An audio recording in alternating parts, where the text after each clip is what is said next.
Alright, so magandang araw uli sa inyo mga kapatid. And together with Go Philippines 3.0. Ayan. So ito naman po yung balita ngayon na kahindik-hindik, kagila-gilalas. Hindi pala, kagitla-gitla. Ang sabi rito, hepe ng Davao City Police, sinibak dahil kay Pacquiao. Yan. Kasi nga raw po, naging unruly ito. Oh. Yan. Davao Region Police Chief relieved from post. Ayan. Sabi rito, the following individuals are relieved from their current assignments and reassigned to the police holding and accounting office. Ibig sabihin po nitong FAO, ano po yan, lutang. Floating po sila. Walang posisyon.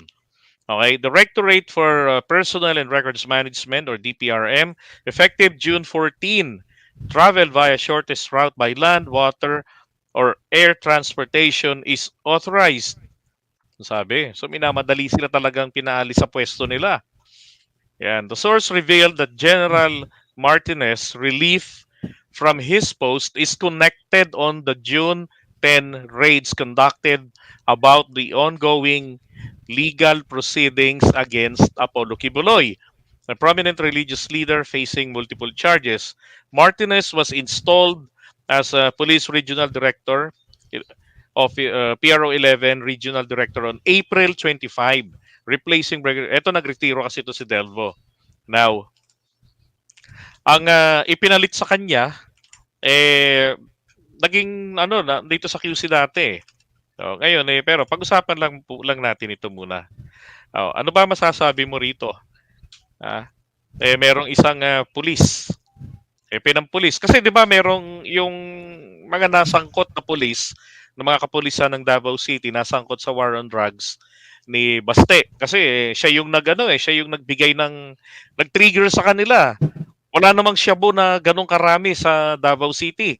Kaya nga base sa law of supply and demand, parang close to impossible na makabili ka ng shabu sa Davao City. Pero sinasabi, pinagpipilitan ni Baste na may shabu, bumalik ang shabu. Hindi ko alam kung saan niya kinuha yun. Makaipon. Biro lang. Kaya nga 16,000 per gram. Dito sa lugar namin, 300 pesos lang ata per gram. Dahil yung nahuli. Diba? So, ito pong ito hong si Martinez, si Brigadier General Martinez, hindi po ito natanggal. Okay, hindi nakasama.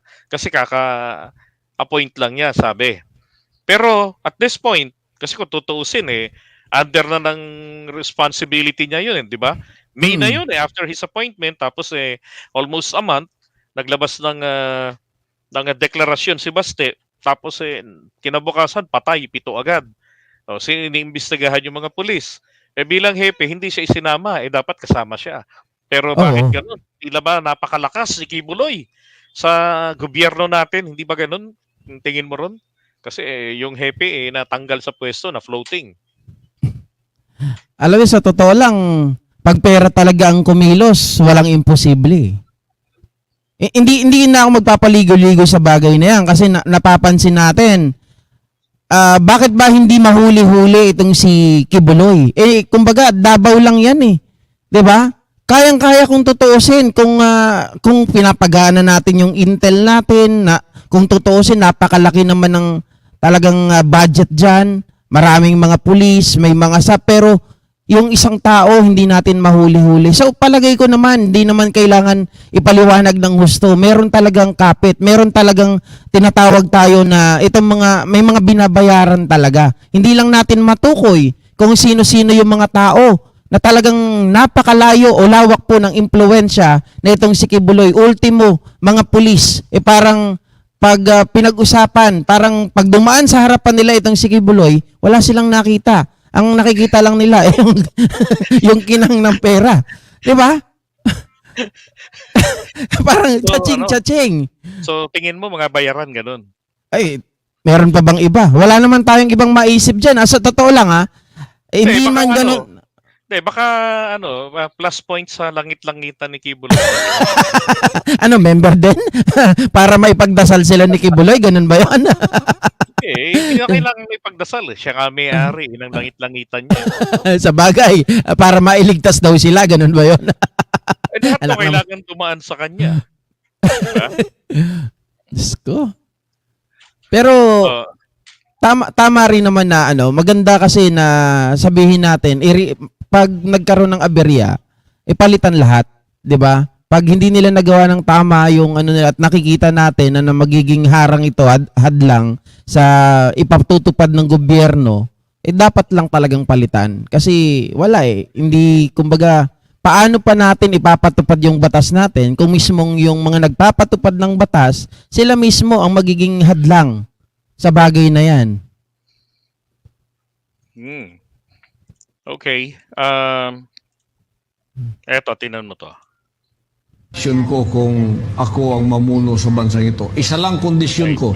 Isa ang kondisyon ko, ito lang. Alisin ang Senado, alisin ang Kongreso. Lahat ng budget, lagay sa kamay ko. Lahat ng pera ng Pilipinas, 5.6 trillion, ilagay sa kamay ko. In 5 years, gagawin ko superpower ang Pilipinas. Ayos Ibang klase talaga. Oo, di ba meron na nga siya mga senador. Oh. Walang magnanakaw kahit 5. Oh. Walang korupsyon, pre.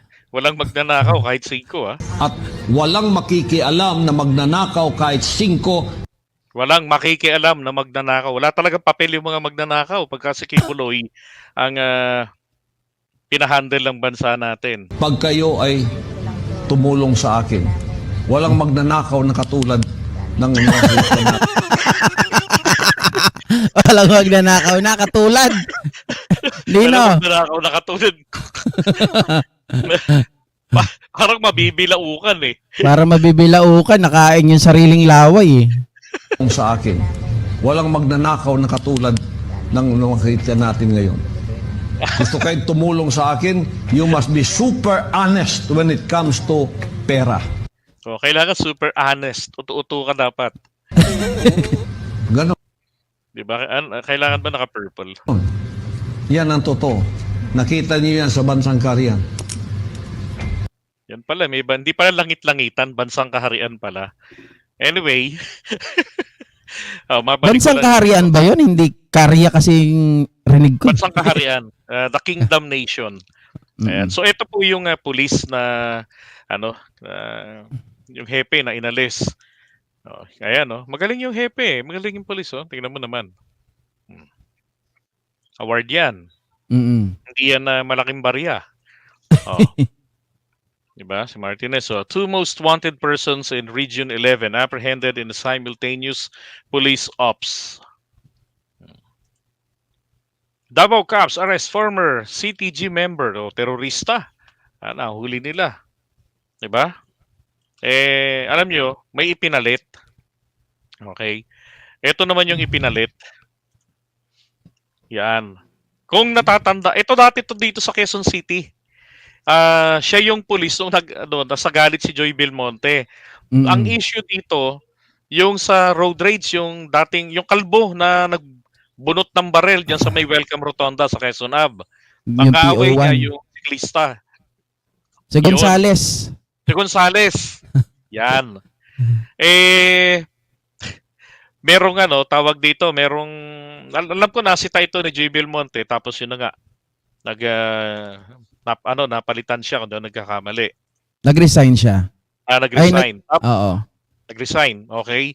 Tapos dati rin pala, nirelieve din siya sa pwesto. Kaya sabi, Police Colonel Dionisio Bartolome, papalitan na ni Colonel Nicolas De Los Torre bilang, si Torres ang papalit dito kay Colonel. Yan, Director, galing siya ng Palawan. Tapos pagkaling yata ng QC, napunta ito ng Palawan. Okay? Ngayon, teka. Maganda naman yung record niya, kaya lang medyo parang controversial kasi sabi rito, he will vacate his post as Director of PNP Communications and Electronic Service. Nasa pala siya ngayon, Region 11, naka-assign. Now, Torres served as the director of CES where he was responsible for overseeing the police forces or the Police Force Communications, Infrastructure, and Technology. Torre previously led the QCPD, handling significant incidents and operational challenges. Dito siya nasira. His tenure at QCPD was marked by his resignation. Ayun, tama ka ron. Doon sa road rage. Mm. Yan. Graduate pala siya ng PNPA class 93. Okay. Public safety. Yon. Alright, so hindi rin biro-biro. Magkarango naman eh. Pareho lang din ng Brigadier General. Mm. No, yung papalit. Now, having said na papalitan siya, balik ko lang yung tanong. Sa palagay mo ba, etong naging aksyon na pag-alis dito kay Martinez, hindi kaya ito may positive? Hindi kaya ito nakabuti sa kanya?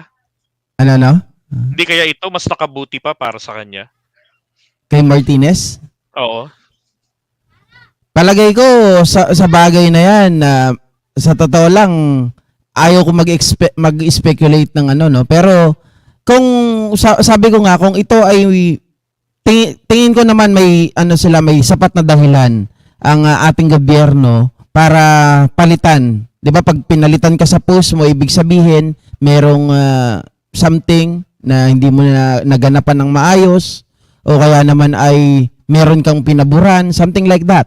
So kung ikaw ay papalitan, mga kababayan, ito ay pagpapakita na gusto nilang maayos yung yung pinaka-grupo ng mga pulis diyan. 'Di ba, yung PRO 11 ba 'yon? Ayun. So kumbaga nila, di ko alam kung anong wording doon, rehabilitate ba ng ng kapulisan? Well, ako naman nakikita ko naman dito mas nakabuti sa kanya.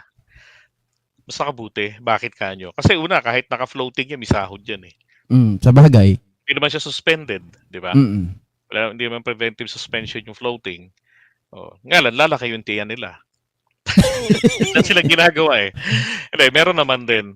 Kasi, di ba nagbabanta nga itong kampon ni Kibuloy na didemandahin itong mga otoridad dahil nga sa pag-raid o pagsugod dun sa sa mga kampo ni Kibuloy. Na sinasabi nila, dapat may intel kayo. Kailangan sigurado kayo kung nasaan si Kibuloy. Hindi yung 3 lugar ang pinuntahan nyo. Kasi nga naman, hindi makita, di ba? Alam nyo naman na maraming mga nagtatago. O kung positive naman yung intel, nandun. Pero syempre, pagkatapos mag-report ng intel, hindi mo na hawak yung oras kung saan pang lugar yan Di ba? Tama. At walang masama doon na kung saan lugar mo siya abangan. Pwede mong abangan sa buong Pilipinas. Di ba? Ang isang wanted, pwedeng hulihin kahit saan. Basta merong mandamiento de arresto. Pero, bakit pagdating kay Kibuloy, kailangan specific lang, isang lugar lang. Yun ang pinopoint out nila Harry Roque. Ngayon sa akin, tingin ko naman in positive view, nakabuti, kumbaga, isinave agad siya ng PNP. Kasi sisirain siya ng kampo ni Kibuloy. Diba? Tingin mo. May point ka doon. Inalis agad. Oo. Tama. Kasi maganda yung record niya di ba? Maganda yung record nung si General Martinez. Brigadier General Martinez. Okay, so may ihahabol ka pa rito sa pagsibak rito sa bagong hepe? Well, ang ko lang diyan, kasi halos kilala ko rin to si General Torre, no? Syempre taga dito yan sa atin. Kumbaga, noong panahon na ako ay naggwardya, 'di ba? Nung panahon na naggwardya, talagang halos nakakaano ako na to diyan sa Krami. Kumbaga pag ako nagte-training noon, kilala ko na to si General Torre. So, nakikita ko talaga to na yung pagiging brusko, pag sinabing brusko, hindi yung brusko na mayabang astig talaga to.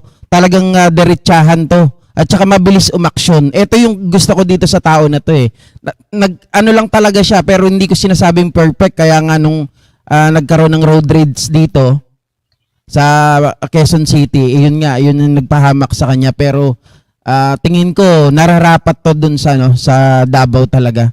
ipakita yung pagiging matikas niya doon.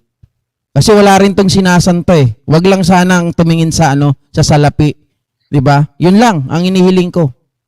Palagay ko naman sa ranggo niyang Brigadier General 'di ba? Ano 'yan? Hindi naman na siguro titingin sa pera 'yan, lalo na nasira siya rito sa Quezon City. 'Di ba? Well, Kaya I'm napilitan na hoping. mag-resign So kailangan niyang bumawi ngayon. 'Di ba Sabagay, natapon siya sa Kabisayaan Oo. Palawan ba una tapos dito na ngayon sa Davao. Ang layo Oh. Nadali lang ng dahil sa siklista. Ito naman Kaya